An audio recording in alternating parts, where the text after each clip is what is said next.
Okay. So లయ గారినేమో main villain అనేసారు, కొడుకునేమో ఆకురౌడి అనేసారు, మీరేమో ఒక ఉత్తమ హీరో పంచాయతీ సెక్రటరీ అని హీరో చూపించేశారు. సో ఇంకా మీరు వీళ్ళిద్దరి మధ్య నలిగిపోయి ఏమేం చేశారు, ఇంకా ఏమేం చూడబోతున్నాం, ఆ పాయింట్తో మీరు చెప్పే ఆ పాయింట్తో మేమందరం థియేటర్కి రావాలి. సో కథ నేను చెప్పలేను, కానీ మీకు ఈ సినిమా జానర్ అయితే డార్క్ కామెడీ. మీరు ప్రీవియస్లో డైరెక్టర్ నెల్సన్ గారి సినిమాలు నేను వరుణ్ డాక్టర్, ఆ తర్వాత కోకో కోకిల ఇలాంటి ఒక జానర్లో ఉంటుంది ఈ సినిమా కంపల్సరీ. ఎందుకంటే ఈ సినిమా ఈ జనరేషన్ కూడా ఎందుకు కనెక్ట్ అవుద్ది అని అంటున్నానంటే, సో ఆ రెండు సినిమాలు కనెక్ట్ అయినాయి ఈ జనరేషన్కి. సో ఆబ్వియస్లీ ఈ సినిమా కూడా కనెక్ట్ అవుతాయి. సో అలా ఉంటుంది. లేదంటే ఏదో కామెడీ కోసం 3 పిల్లలు కొట్టుకున్నారు, ఆవిడ ఏదో నా జుట్టు బిగి నేను ఆవిడ, అట్లా ఉండదు ఈ సినిమా. ఓ పర్పస్ ఉంటుంది ఈ సినిమాకి. So plus at the same time entire middle class, below middle class, ఈ ఫ్యామిలీస్ అన్నీ కూడా ఓన్ చేసుకుంటాయి, ఒక క్యారెక్టర్ను ఓన్ చేసుకుంటాయి. అలాంటి ఒక సినిమా. ఏదో సినిమా వచ్చింది కదా, ప్రొడక్షన్ చేసేద్దాము, వాళ్ళు డబ్బులు ఇస్తారు, దాంట్లో మిగులుద్దామని. సినిమాని రెస్పెక్ట్ చేసే మనిషిగా నాకు ఎంతైతే ఇప్పుడు నన్ను ఆడియన్స్ చూస్తున్నారో అంత ఒక గౌరవాన్ని నాకు ఇస్తున్నప్పుడు ఈ సినిమాని ఇంకా ఉన్నత స్థాయిలో నిలబెట్టాలి, నా వంతు కృషి నేను చేయాలనే పద్ధతిలో ప్రొడక్షన్ చేసినటువంటి ఒక కథ, ఒక సినిమా. సో వాటికి ఏమాత్రం ఆ రెస్పెక్ట్ తగ్గకుండా ప్రజల నుంచి సద్విమర్శలు వస్తాయి అనుకుంటున్నాను. సో యాక్టర్గా ఫుల్ పీక్ టైంలో ఉన్నప్పుడు ఒక డాక్టర్ గారిని పెళ్లి చేసుకొని యుఎస్కి వెళ్ళి 2 కిడ్స్, ఇప్పటికీ మీరు పీక్లో ఉన్నప్పుడు ఒక డాక్టర్ని పెళ్లి చేసుకొని బాగుంది రేమింగ్ చెప్పమ్మా. సో వెళ్ళి అక్కడ ఒక మంచి ఫ్యామిలీ వైఫ్గా అండ్ ఫ్యామిలీని సపోర్ట్ చేస్తూ 2 కిడ్స్ని I think girl is also like she acted in the movie కదండి, చిన్నప్పుడు ఇల్లి అనే ఒక క్యారెక్టర్ కూడా చేసింది తను.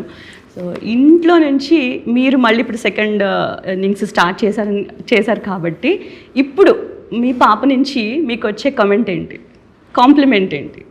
అసలు యాక్చువల్లీ February 12th ఓటీటీలో రిలీజ్ అనగానే చాలా డిసప్పాయింట్. అంటే నేను టీవీలోనే చూడాలా అంటే తనకి ఎక్స్పీరియన్స్ ఏంటంటే టీవీలో నా పాత సినిమాలు చూస్తుంది, కొత్త సినిమాలన్నీ ఇప్పుడు థియేటర్లో చూడాలని. దట్ ఇస్ సార్ తన అండర్స్టాండింగ్ అలా ఉంది. నేను టీవీలో చూడాలి, ఎందుకు నేను థియేటర్లో చూడలేను అంటే ఎక్స్ప్లెయిన్ చేయడానికి కూడా షీ డజంట్ అండర్స్టాండ్ ఈ లాజిస్టిక్స్ అన్నీ, దానికి she doesn't have an idea కదా. సో అవన్నీ చెప్పడానికి బట్ కానీ థియేటర్లో అట్లీస్ట్ యూఎస్లో రావచ్చు కదా, అంటే అంత ఈజీ అనుకుంటుంది, ఇలా వెళ్ళి టికెట్ కొనేస్తే షో వేసేస్తారు అనుకుంటుంది. అంటే ఇంత ప్రాసెస్ అని తెలీదు. నేను చెప్పానమ్మా ఇట్స్ లాంగ్ ప్రాసెస్, అదంతా మనకి ఇప్పుడు నీకు చెప్పినా అర్థం అవ్వదు. సో ఇప్పుడు ఇంతే ఉంది ఆప్షన్ అంటే ఓ అదేంటి అని అంది. ఫస్ట్ థియేటర్ అనగానే ఫస్ట్ అదే ఫోన్ చేసి ma'am I'm so happy now I will book all the question transfer చేద్దాం శివాజీ గారికి. ఈటీవీ విన్లో మనం అది ఓటీటీలో స్ట్రీమ్ అవుతుంది అనేది ఫస్ట్ టాక్. కట్ చేస్తే మనకి థియేటర్లో మంచి release and we're also very excited to take with kids and all. ఆ 2 డిస్కషన్ల మధ్య జరిగినటువంటి ఆ అంశాన్ని మీకు నేను ఇప్పుడు కళ్ళకు కట్టినట్టుగా చెప్పబోతున్నాను. అదేమిటంటే సినిమాని ఫ్యామిలీస్ అందరు చూశారు, వాళ్ళ ఫ్యామిలీస్ చూసుకున్నారు, కొంతమంది డైరెక్టర్లు చూశారు. వీళ్ళందరూ చూసినప్పుడు థియేటర్ సినిమా కదా ఓటీటీ ఎందుకు వస్తున్నారు మీరు అన్న తర్వాత ఒక ఆలోచన, ఆ ఆలోచన తర్వాత వాళ్ళు మళ్ళీ ఇంకా 3-4 షోలు వేశారు. వాళ్ళందరూ కూడా అదే ఒపీనియన్ చెప్పారు, థియేటర్లో బాగుంటుంది ఈ సినిమా. ఎందుకంటే అమ్మా ఈ సినిమా సౌండ్, బ్యాక్గ్రౌండ్ స్కోర్ కానివ్వండి, ఆ లాఫ్స్ కానివ్వండి, థియేటర్లో అయితే ఆ మజా ఉంటుంది. అది దానికోసం దాని తర్వాత నేను అక్కడికి కూడా నేనేమన్నా అంటే సార్ మీ ఇష్టం, end of the day it is your film. So ఒక్కసారి మనం రిలీజ్ చేసిన ట్రైలర్ చూడండి, దాని కింద కామెంట్స్ ఒకసారి చదవండి. Then they realize public demand. It is purely public demand. So when I saw the trailer, I feel the same. Definitely మేము థియేటర్కి వెళ్ళి ఇది వాచ్ చేయాలనే ఫీలింగ్ కంపల్సరీగా వచ్చింది. And coming to the Rohan రాయ్ని క్యారెక్టర్ని మరీ అంత వైల్డ్గా చూపిస్తే ఎలా సార్? వైల్డ్ ఏం లేదమ్మా, పిల్లలు అలాగే ఉంటారు. దాంట్లో వైల్డ్ వాడు ఏంటంటే వాడు మీరు చూస్తున్నది వాడు ప్రాంకులు చేస్తుంటాడు. ఓకే, రీల్స్ చేస్తుంటాడు వాడు. మీరు రివీల్ చేస్తారు. ఏమైంది అది, రీల్స్ చేస్తాడు వాడు. నాకు ఇవాళ అదిగో మీకు అక్కడ ఉంది కదా చూడండి, ప్రాంక్స్ కాదు చేయబోతున్నారు. కాదు, శుద్ధపోస దగ్గర చూడండి. ఓ phone. Okay okay. So that's పైన ఫోన్. పైన ఏముంది, గన్. సుత్తే సుత్తి. yes. పైన గన్ను. గన్ను. సో ఇందులో రివీల్ చేయడానికి కొత్తగా పాతగా ఏం లేదు. ఓకే. సో ఇదంతా కూడా ఈ జనరేషన్కి దగ్గరగా ఉండే క్యారెక్టరే.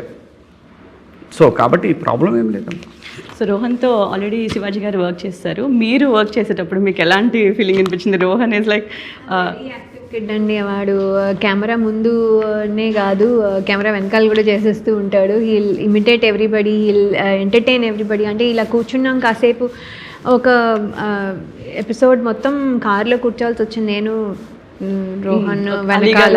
ఎంత ఎంటర్టైన్మెంట్, నాకు అసలు ఏమీ బోరే కొట్టలేదు. అంటే ఎంటర్టైన్డ్, తను మాట్లాడుతూనే ఉంటాడు, ఇదంటాడు అదంటాడు, ఆ టాపిక్ అంటాడు ఇదంటాడు. It is very playful. He is actually my son's age. So అందుకని ఇంకా ఎక్కువ కనెక్ట్ అయ్యాను. So it is good. చూడడానికి కూడా అలాగే ఉంటాడు. ఈజ్ వెరీ ఆఫ్ స్క్రీన్ లో ఎలా ఉంటుంది? మీ దగ్గర నుంచి సజెషన్ తీసుకుంటాడా, భయపడతారా? అట్లా ఏం లేదమ్మా, వాడు సజెషన్ తీసుకునేది చాలా చాలా రెస్పెక్ట్ఫుల్గా ఉంటాడు, చాలా జాగ్రత్తగా మాట్లాడతాడు, చాలా జాగ్రత్తగా బిహేవ్ చేస్తాడు. వెరీ నైస్ బాయ్ అమ్మ, చాలా స్మార్ట్. అది అది వాడు ఎవరితో ఎలా ఉండాలి, చదువుకుంటాడు, బాగా చదువుతాడు అంట వాళ్ళ అమ్మగారు చెప్పారు. So everything fine. చాలామంది అనుకుంటారమ్మ పెద్దవాళ్ళు, అంటే తల్లిదండ్రులు, Gen Z kids they are so freaky అనుకుంటారు, కానీ they are very responsible, very responsible, very smart, very smart kids అంటారు. డెఫినెట్గా అది ఆడపిల్లలు కావచ్చు, మగపిల్లలు కావచ్చు, they are very smart. Don't worry parents.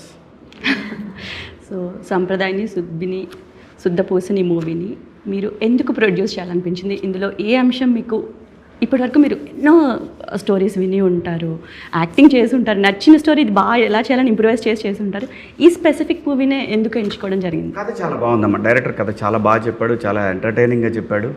So నాకేమనిపించిందంటే ఈ సినిమాని ఎలా దీన్ని స్క్రీన్ మీద చూపించవచ్చు అనేది నాకు ఒక మంచి ఐడియా వచ్చింది. సో దాని తర్వాత ఈటీవీ వాళ్ళకి స్క్రిప్ట్ పంపిస్తే వాళ్ళు యాక్సెప్ట్ చేశారు. ఇందులో నా రిస్క్ ఏముందమ్మా, నా రిస్క్ ఏం లేదు. Funding by ETV. So just execution మాత్రమే నేను చేశాను. సో కొంచెం వాళ్ళు ఇచ్చిన దానికన్నా కొద్దిగా ఎక్కువ అయింది. సో అది నెగ్లిజిబుల్, అది పోదు, అది గ్యారంటీగా సినిమా ఎలా ఉన్నా వస్తుంది ఆ డబ్బు. సో నాకు ఎలాంటి ఒక సినిమా మళ్ళీ హీరోగా చేస్తే ఎలాంటిది చేయాలి, ఒకవేళ లయ నేను చేస్తే బిలీవబిలిటీ ఉంటుంది దాంట్లో. ఎందుకంటే మేమిద్దరం చేసి ఉన్నాం కాబట్టి. ఇప్పుడు ఇదే లయ గారి ప్లేస్లో ఎవరైనా కొత్త అమ్మాయి అయిందనుకో, అంటే మా ఇద్దరి మధ్య డిఫరెన్స్ని వైరల్ చేయొచ్చు, తప్పదు. ఒక్కోసారి వేరే వాళ్ళతో కూడా చేయాల్సి వస్తుంది.